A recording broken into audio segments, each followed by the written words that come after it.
오늘은 선교 매월 마지막 주는 선교주일로 보내고 있는데 또 오늘 이런 여러 가지 것들 생각할 때에 이 말씀을 좀 나눠야 되겠다 하는 마음의 감동이 있어서 이제 이 본문 말씀을 함께 나누기를 원합니다. 전에도 한번 읽은 책 소개를 한 적이 있는데 스티브 도나휴라고 하는 그 캐나다인이 지은 그 사막을 건너는 6가지 방법이라는 책이 있습니다. 제가 20대 때 그 책을 읽고 아주 귀하게 그런 감동을 많이 받고 교훈을 얻은 그런 책입니다. 거기에 보면 그가 실제로 사하라 사막을 횡단을 하면서 얻은 그 묵상을 기록을 해놓은 것입니다. 그래서 그 중에 보면 이제 사하라 사막을 건널 때에 꼭 기억해야 되는 것, 이것을 이제 소개를 하는데 그 중에 하나가 사하라 사막에서 오아시스를 만나게 되면 꼭 지나치지 말고 그곳에 쉬어가라고 권면을 합니다.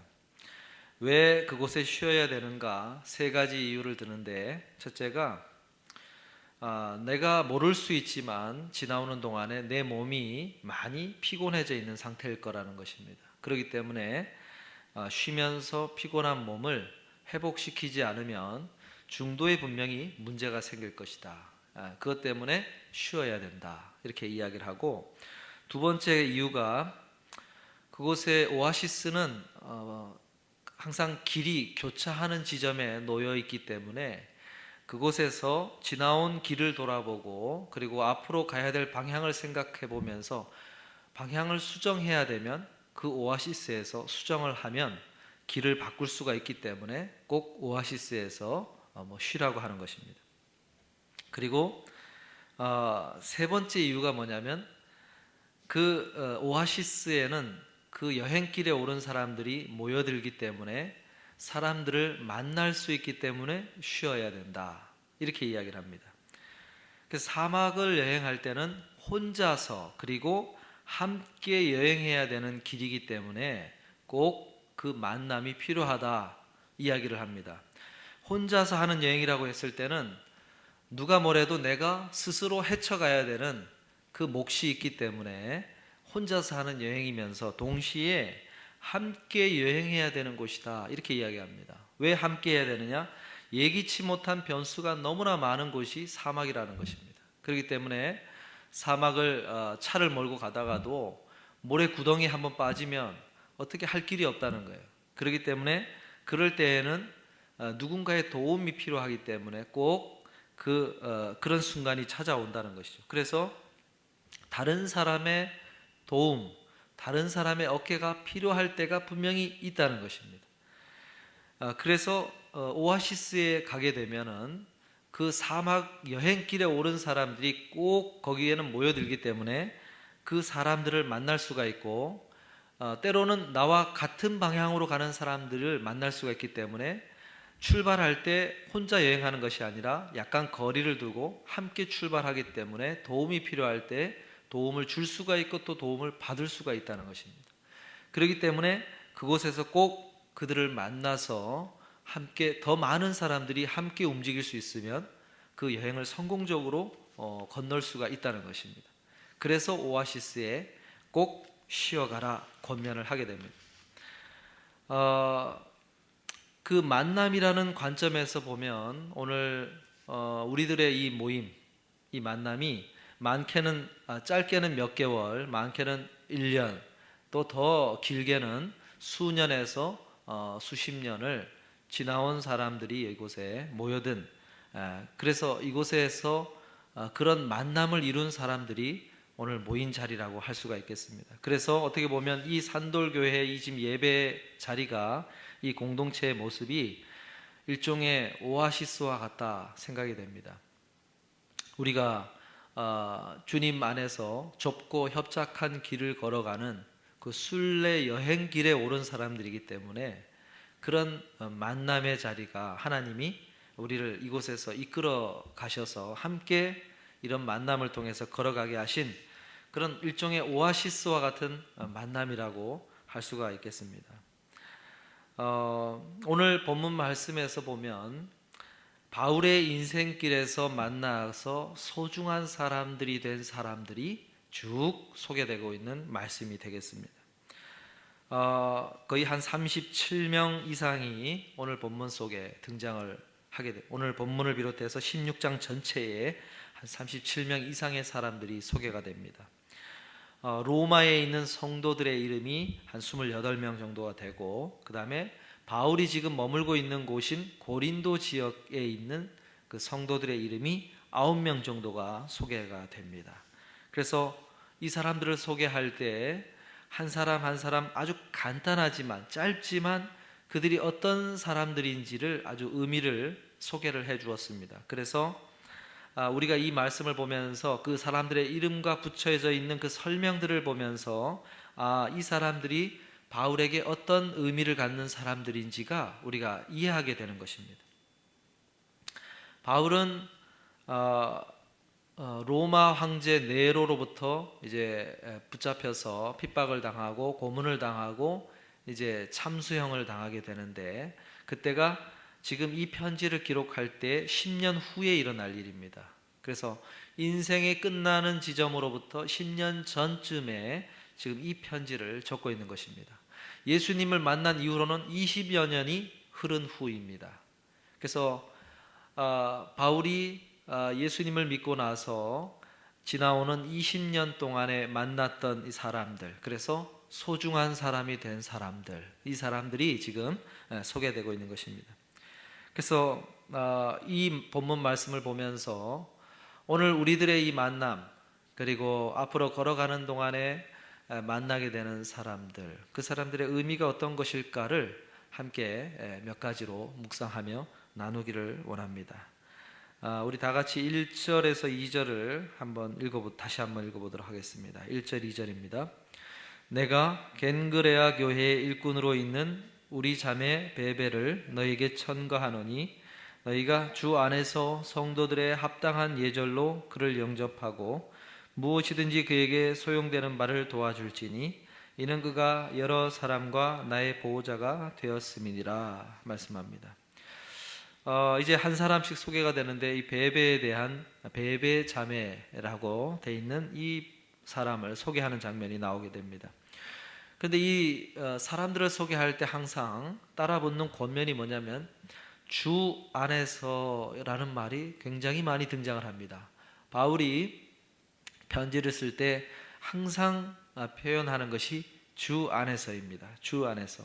이 주 안에서라는 말이 어떤 의미를 가질까 생각해 보면, 바울이 사실은 20여 년 전에 다메섹으로 가는 그 길에서 강한 빛과 그 빛 속에서 하늘에서 들리는 예수님의 음성을 듣게 됩니다. 그때에 예수님을 알게 되고 그 예수님을 믿게 되는 사건이 거기서 벌어지게 되는데, 그 예수님을 만나기 전까지는 예수님을 따르는 사람들과의 그 교제의 대상이 될 수 없는 사람이었습니다. 바울이라는 사람이.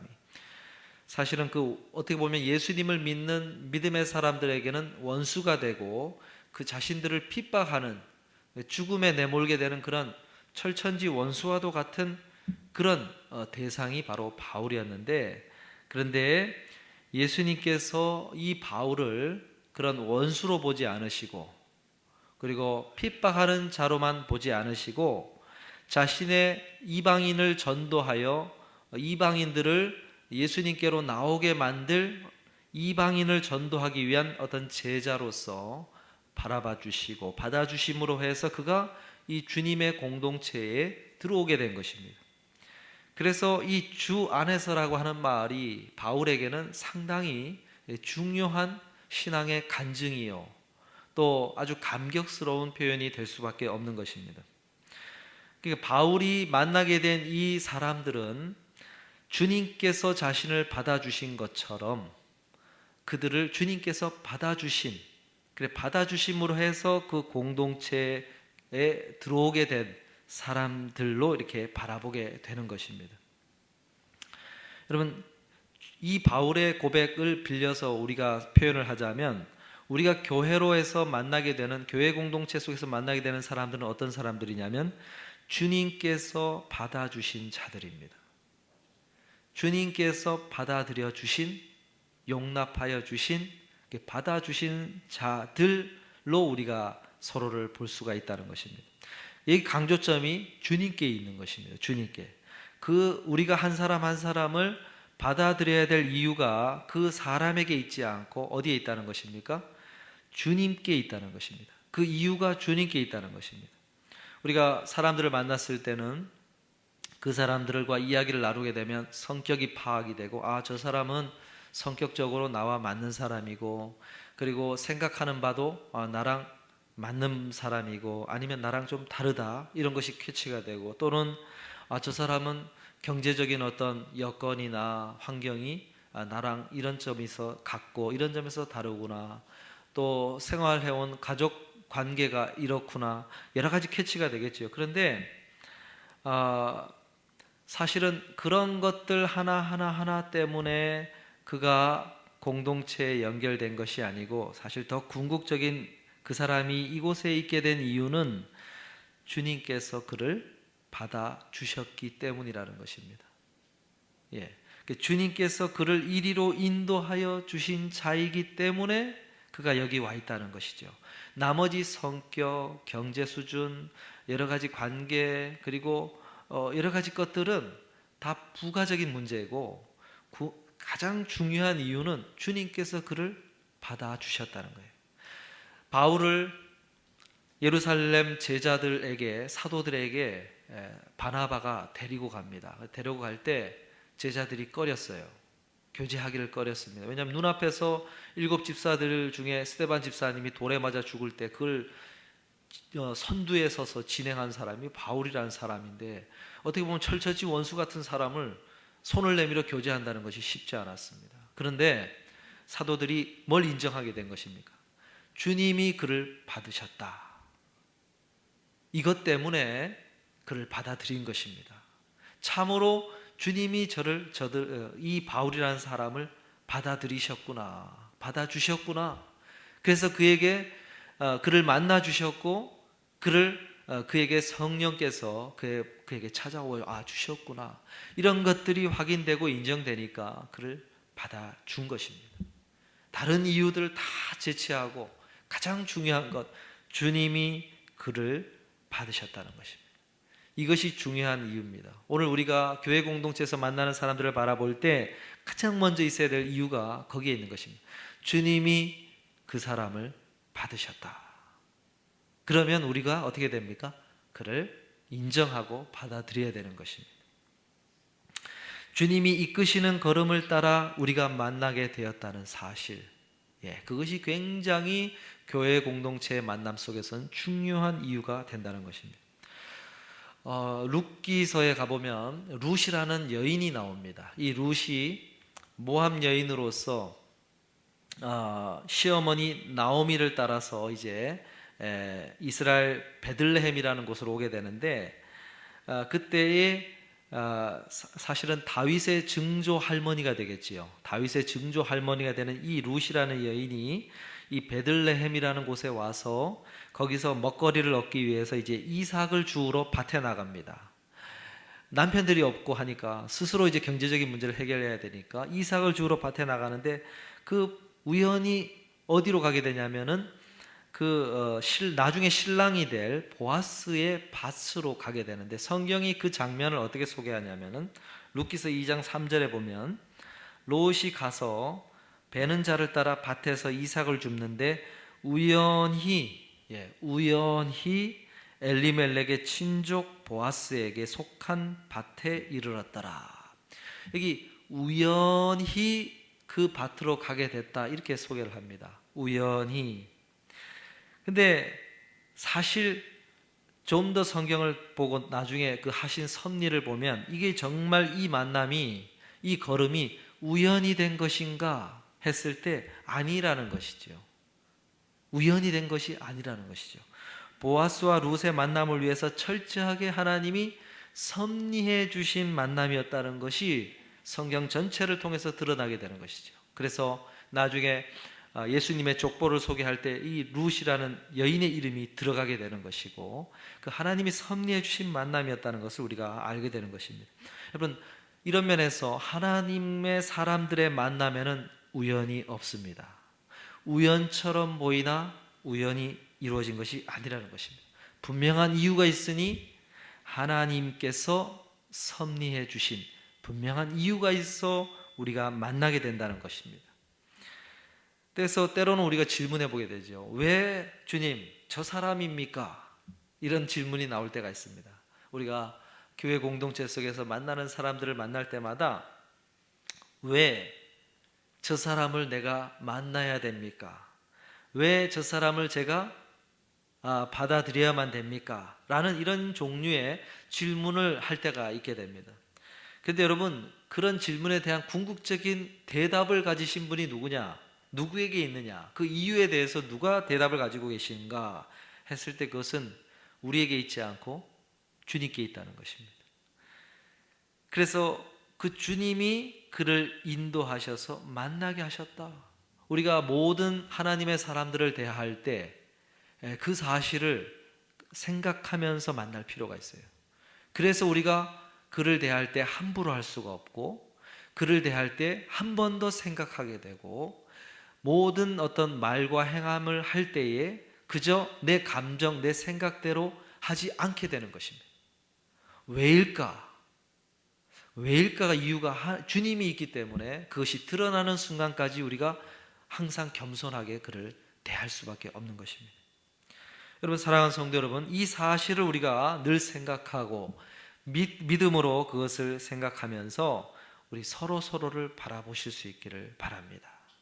이게 굉장히 중요한 이유라 되는 것입니다. 여러분, 그러면서 이제 베베라는 자매를 소개를 하는데, 이 베베라는 자매를 몇 가지로 소개를 합니다. 1절에 보면 겐그레아 교회의 일꾼으로 있는, 이렇게 소개합니다. 여러분, 겐그레아 교회는 어디에 있냐면 이제 고린도 지역에서 한 6.2마일 정도 떨어져 있는 항구 도시에 있는 작은 지역에 있는 교회 공동체였습니다. 그곳에 있는 베베다, 이렇게 이야기합니다. 이 베베라는 말은 이 신약 성경에서 딱 한 번 소개되는데, 더구나 이 딱 한 번 소개되는데 특별히 여성인데 불구하고 딱 한 번 소개되면서도 그를 소개할 때 일꾼이라는 말을 썼습니다. 일꾼.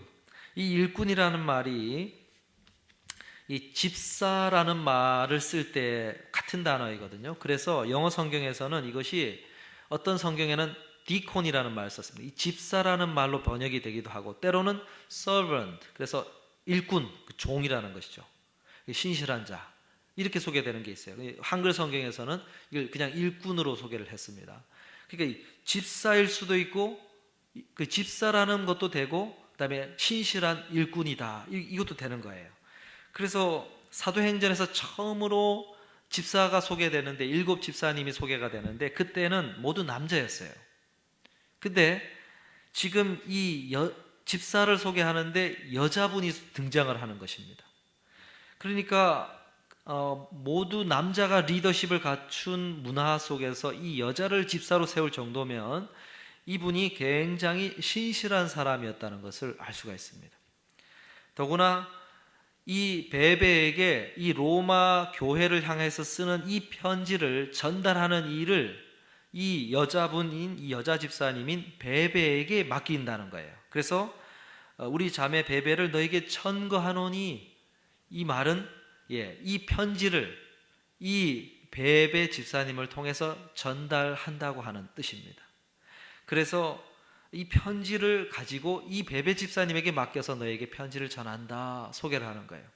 여러분, 이 당시에 이 여행을 한다는 것, 여성이 여성 홀로 여행을 한다는 것은 쉬운 일이 아니었습니다. 더구나 그리스도인들에게 대한 곱지 않은 시선을 가지고 핍박하는 그 상황에서는 이 여자가 편지를 가지고 로마까지 여행을 한다는 것은 상당히 쉬운 일이 아니었고 일종의 위험한 일이었습니다.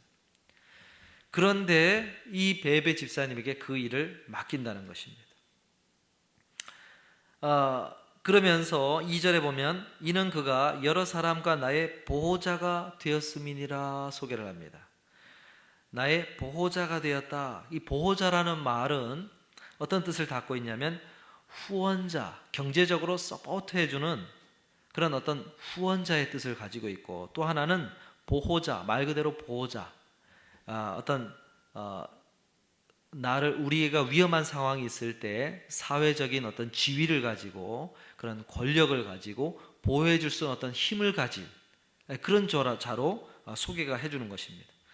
경제적으로 어느 정도 여유가 있는 사람이었다는 것을 우리가 여기서 알 수 있게 되는 것이고, 또 하나는 그의 남편이 지위가 있든지 아니면 그가 지위가 있든지 사회적으로 상당히 정치적으로도 어떤 지위가 높은 위치에 있는 사람이었다는 것을 우리가 미루어 짐작해 볼 수가 있습니다. 그렇기 때문에 바울과 그 여러 교회 공동체에 속한 사람들을 경제적으로 서포트해주고 사회적으로 어떤 힘든 일이 있을 때 보호해주는 역할을 이 베베 집사님이 했다는 것입니다. 그러면서 이 편지를 전달할 수 있는 일을 할 수 있었다는 것도 그가 그런 경제적인 여유와 그리고 사회적인 어떤 위치에 있는 힘을 가지고 있었기 때문에 그 로마로 가는 길을 위험을 감수하면서도 갈 수 있는 그 역할을 할 수 있는 사람이었기 때문에 이 베베 집사님에게 이 일을 맡겼다는 것을 우리가 알 수 있는 것입니다. 여러분, 이 바울에게 소중한 사람이었던 이 베베, 특별히 이 베베 집사님이 겐그레아 교회에 있었다는 것은 고린도 교회에도 더 큰 공동체가 있음에도 불구하고 더 작은 지역에 있는 작은 교회 공동체에 속해 있는 이 베베 집사님에게 일을 맡겼다는 것이죠. 그러니까 얼마나 이 베베 집사님이 바울에게 소중한 사람이었고 신뢰하는 사람이었는가를 우리가 여기서 알 수 있게 되는 것입니다. 여러분, 이것을 보면서 바울이 예수님을 만나고 20여 년 동안 주님의 사역을 해오면서 그가 홀로 그 사역의 걸음을 걸어온 것이 아니라 이런 베베 집사님과 같은 이런 사람들과의 만남이 있었고, 이 만남 속에서 이들의 헌신과 수고를 통해서 그 길을 걸어올 수 있었다는 것을 우리가 여기서 알게 되는 것입니다. 마치 시냇가를 우리가 건너기 위해서 지금은 다리를 놓지만 옛날에는 어떻습니까?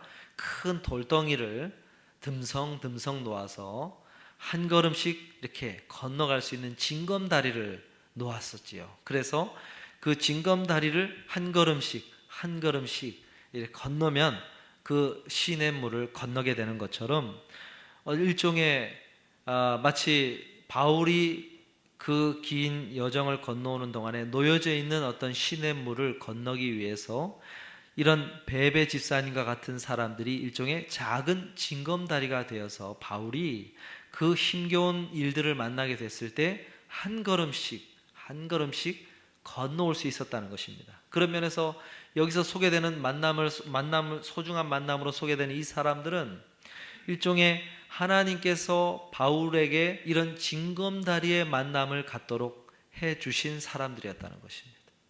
그래서 이 사람들의 역할 때문에 그가 한 걸음씩 한 걸음씩 그 사역의 걸음을 걸어올 수가 있었다는 것을 여기서 우리에게 알려주는 것입니다. 오늘 우리들의 만남도 마치 그런 의미를 갖는다는 것입니다. 우리가 하나님의 그 교회 공동체로 또 하나님의 사람으로 걸어가는 데 있어서 나 홀로 다 걸어갈 수 있겠지? 여러분, 장담할 수가 없는 거예요. 예기치 않은 일들 속에서 너무나 이 한 사람 한 사람들이 역할을 해주면서 내가 힘을 낼 수가 있고 한 걸음씩 걸어갈 수가 있는 그런 징검다리의 역할을 이 만남 속에서 해 주시기 위해서 하나님이 만나게 하셨고, 그런 만남 속에서 우리가 길을 걸어갈 수 있게 된다는 것을 알게 되는 것입니다. 우리 항순이 집사님 생각해 보면 우리가 6개월을 지나온 동안에 한번 생각해 보시면 어떤 일들이 있었습니까?